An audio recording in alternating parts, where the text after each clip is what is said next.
তো ফ্ৰেণ্ডছ এনেকুৱা ধৰণে আপোনালোকে বক্সটো পাব। ইয়াত লিখা আছে 2-in-1 wireless microphone system। তাৰপিছত ইয়াৰ বাহিৰত যিখিনি কথা লিখা আছে মানে ইয়াৰ ৰেঞ্জটো হৈছে 40 মিটাৰ আৰু এবাৰ ইয়াক চাৰ্জ কৰিলে আপোনালোকে 6 ঘণ্টা পৰ্যন্ত ইউজ কৰিব পাৰিব। মানে ইণ্ডিভিজুৱেলি যদি ইউজ কৰে তেতিয়া 6 ঘণ্টা প্লাছ 6 ঘণ্টা মানে 12 ঘণ্টা ইউজ কৰিব পাৰিব, যিহেতু ইয়াত দুটা ট্ৰান্সমিটাৰ আছে আৰু ৰিচিভাৰটো আপোনালোকে এক্সট্ৰাকৈ চাৰ্জ দিব লাগিব। তাৰপিছত আৰু এটা ইম্পৰ্টেণ্ট কথা হৈছে প্ৰফেশ্যনেল নইজ কেঞ্চেলেশ্যন।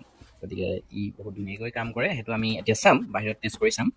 তাৰপিছতে আৰু ইম্পৰ্টেণ্ট কথাটো হ'ল ই DSLR স্মাৰ্টফোন সকলোতে ব্যৱহাৰ কৰিব পাৰে। তো ইয়াৰ ভিতৰত আমি চাওঁ এতিয়া কি আছে। ফ্ৰেণ্ডছ, যেতিয়া আপোনালোকে ইয়াৰ বক্সটো অপেন কৰিব তেতিয়া প্ৰথমতে দেখিব ডিজিটেকৰ এটা ব্ৰেণ্ডিং। তাৰপিছত আছে DWM-116ৰ চাৰ্জিং কেছ, আৰু এই কেছটো অপেন কৰাৰ লগে লগে ওলাই পৰিব আপোনালোকৰ মেইন প্ৰডাক্ট। মানে ইয়াত আপোনালোকে দেখিবলৈ পাব দুটা মাইক্ৰফোন আৰু এটা ট্ৰান্সমিটাৰ। আটাইতকৈ ভাল লগা কথাটো হ'ল যেতিয়া আপুনি ইয়াক অপেন কৰিব, অপেন কৰাৰ লগে লগে আকৌ এক্সট্ৰাকৈ কানেকশ্যন কৰিবলৈ দৰকাৰ নাই।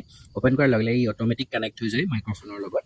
তাৰপিছত টাইপ চি কেবলৰ দ্বাৰা যেতিয়া আমি এই কেছটো চাৰ্জ কৰোঁ তেতিয়া ইয়াতে দেখিছে ইয়াত ডিছপ্লে হৈ যায় কিমান % চাৰ্জ আছে। That's interesting. তাৰপিছত এইটো বক্সৰ পাছত আমি আৰু এটা বক্স পাইছোঁ। ইয়াৰ ভিতৰত আমি কি কি পাওঁ সেইটো চাই লওঁ। ইয়াৰ ভিতৰত আমি এইখিনি বস্তু পাম, এয়া দেখিছে।